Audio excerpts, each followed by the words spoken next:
জয়গুরু বন্দে পুরুষোত্তমম। খুলনার এক দাদা বললেন, আমি ছোটোবেলায় যে স্কুলে পড়তাম সেই স্কুলের অঙ্কের মাস্টারমশাই আমি কোনো অঙ্ক না পারলেই প্রায় বলতেন, তোকে দিয়ে কিছু হবে না, তোর মাথায় গোবর পোড়া, মিছিমিছি বাপের পয়সা খরচ করে লাভ কি, তুই বরং কাস্তে নিয়ে মাঠে যে ঘাস কাট গিয়ে।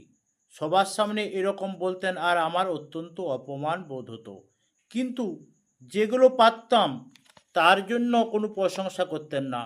ওই মাস্টারমশাইয়ের দরুন অঙ্কে আমি কোনোদিনই রসেই পেলাম না। শ্রী ঠাকুর সহাস্যে বললেন, সে আর কয়ো না, আমি ভুক্তভোগী কম না। আমি ইংরেজি ধাতুরূপ শিখবার পারতাম না। বুদ্ধিমানের মতো কিছু বুঝতে গেলেই অনেক মাস্টারমশাই মনে করতেন ছেলেটা ঢেপো, আর তার যে ঝাঁচে ছাঁচে ওই কাঠামো ফেলে বোঝাতেন এবং বোঝান, সেই ছাঁচ ও কাঠামোর মধ্যে যে নিজেকে না ফেলতে পারে তাকে মনে করেন বোকা। আমি একবার অঙ্কের ক্লাসে ১ আর ১ ২ হয় শুনে জিজ্ঞাসা করেছিলাম, তা হবে কি করে? বরং দুটো ১ হতে পারে। কারণ দুনিয়ার দিকে প্রকৃতর দিকে চেয়ে আমার তখনকার মতো অভিজ্ঞতা যা হয়েছিল, তাতে এইটুকু বুঝেছিলাম সৃষ্টির মধ্যে কোথাও কোনো দুটো জিনিস ঠিক সমান নয়। আমার বোধ অনুযায়ী এই কথা জিজ্ঞাসা করায় মাস্টারমশাই দারুণ চটে গেলেন। তারপর সে কি মার! আমি কিন্তু হতভম্ব হয়ে গেলাম, মাস্টারমশাই তা আমাকে এত মারছেন কেন? আমি সত্যিই তো কোনো অপরাধ করিনি। আমার বুঝের সঙ্গে মিলছে না, তাই সঙ্গতি করে নিতে চাচ্ছি, তার জন্য মার খাবো কেন? আমাদের সঙ্গে পড়তো দেবেন সরকার, ও আবার আমাকে তখন প্রভু কত। কাঁদো কাঁদো ভাবে মাস্টারমশাইকে বলল, প্রভুকে মারবেন না, প্রভুকে মারবেন না। তাতেও কি মাস্টারমশাই ক্ষান্ত হন, বরং ওর উপর চটে যাওয়ার উপর মারের মাত্রাটা বেড়ে যায়। এইভাবে কত ছেলে যে তাদের মৌলিক দৃষ্টিভঙ্গির জন্য মার খায়, তার কি ঠিক আছে? আর এইভাবে তাদের অনুসন্ধিৎসা নষ্ট হয়ে যায়। ভাবে এত তফাৎ কি, কাম কি? জিজ্ঞাসা করতে গেলে তো আবার মার, গালাগালি শুরু হয়। ওর চাইতে চুপচাপ থাকি। এতে যে শুধু তাদের অনুসন্ধিৎসা খতম হয়ে যা থাকে তাই নয়, তাদের ব্যক্তিত্বের বিকাশও রুদ্ধ হয়ে যায়। ওই যে মনে একটা ন্যায়সঙ্গত প্রশ্ন জাগছে, অথচ প্রতিকূল পরিবেশের দরুন খোলাখুলিভাবে সেই প্রশ্নটা করতে পারছে না।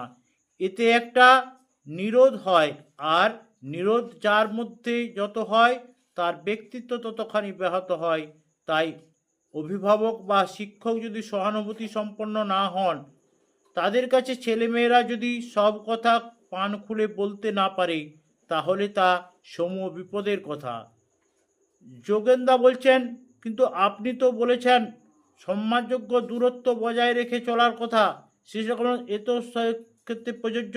স্বামী স্ত্রীর মধ্যে যে এত গভীর এবং নিবিড় সম্পর্ক, সেখানেও স্বামী যদি স্ত্রীর মধ্যে সমানযোগ্য দূরত্ব বজায় রেখে না চলে, তাহলে স্ত্রী কিছুদিন বাদে তাকে তুচ্ছ-তাচ্ছিল্য করতে আরম্ভ করে দেবে। তাই ওই সম্মানযোগ্য দূরত্ব যেখানে দাম্পত্য প্রণয় এবং পারস্পরিক শ্রদ্ধাবোধের জন্য অপরিহার্য। যোগেন্দ্র বলছে, পারস্পরিক শ্রদ্ধার কথা বলছেন, স্বামী তো আর স্ত্রীকে শ্রদ্ধা করবে না। শ্রী ঠাকুর বললেন, স্ত্রীর প্রতি সহধর্মণীর প্রতি স্বামীর একটা স্নেহচ্ছল শ্রদ্ধা থাকে।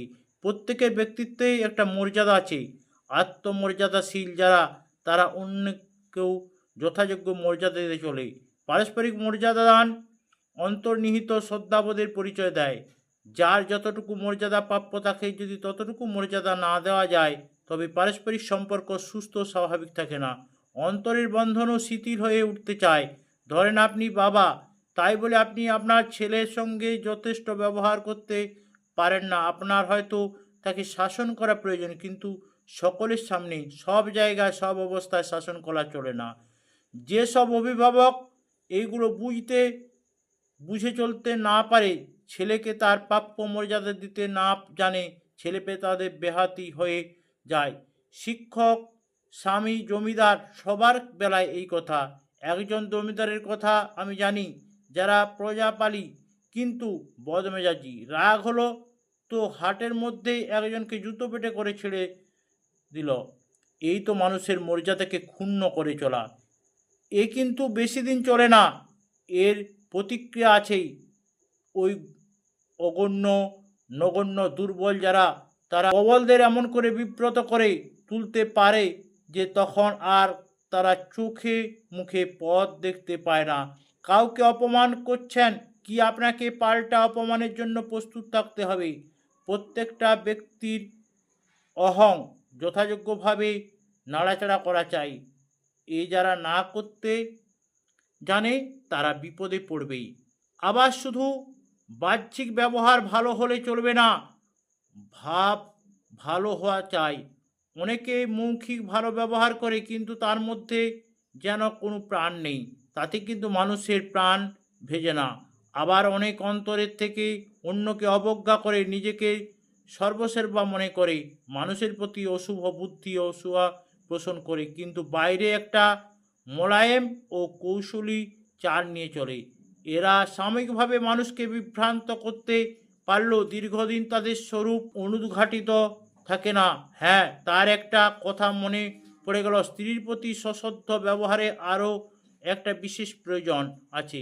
মায়ের স্বামী ভক্তি দেখে সন্তানের প্রীতিভক্তি যেমন বাড়ে, মায়ের প্রতি বাপের স্নেহল শ্রদ্ধাযুক্ত আচরণ দেখে সন্তানের মাতৃভক্তি আরও তেমনি পুষ্ট হয়। সকলকে জয় গুরু, বন্দে পুরুষোত্তম।